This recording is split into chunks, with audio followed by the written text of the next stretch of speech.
দেখুন, চিলাপাতা উৎসবটা প্রতিবার হয়। এবারও চিলাপাতা উৎসব যেটা আছে তারা তাদের মতন করে প্রস্তুতি নিচ্ছিল। তারপর তারা আমাদের কাছে আসে এখানে। আমরা নিজেরাই সবাই মিলে জেলা প্রশাসনের সঙ্গে বসেছিলাম এবং জেলা প্রশাসন তখন সেই জায়গায় এই প্রস্তাবটা দেয় ডিএম ম্যাডাম যে এখানে আমরা এবার জঙ্গলমহল উৎসব এবং আদিবাসী মেলাটা শুরু করতে পারি কিনা। সেটা এবার শুরু হয়ে গেল এখান থেকে।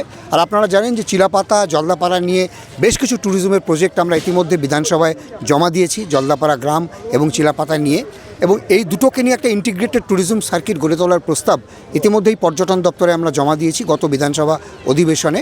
এবং সেই অনুযায়ী এই চিলাপাতা উৎসবটা অত্যন্ত গুরুত্বপূর্ণ। সেই সঙ্গে জঙ্গলমহল উৎসব শুরু হয়ে গেল এবং মন্ত্রী আমাদের বললেন যে প্রতি বছর জঙ্গলমহল উৎসব এখানে একটা নির্দিষ্ট দিনে হবে।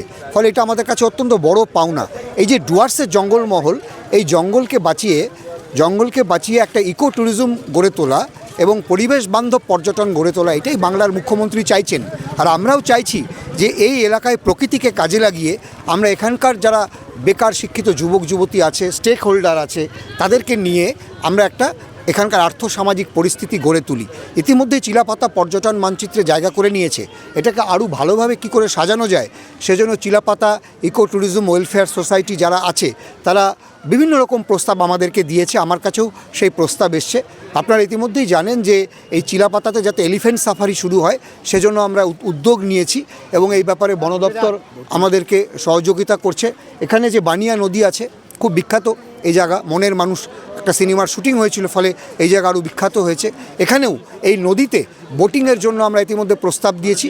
আমরা খুবই আশাবাদী যে দ্রুত এগুলো আমরা এখানে শুরু করতে পারবো। ফলে এই জায়গায় আরও সুসংহতভাবে জঙ্গলকে বাঁচিয়ে বন দপ্তরকে সম্পূর্ণ সহযোগিতা করে Chilapata eco tourism welfare society যেভাবে প্রকৃতি নির্ভর একটা পর্যটন গড়ে তুলতে চাইছে, তার জন্য এই উৎসবটা অত্যন্ত তাৎপর্যপূর্ণ।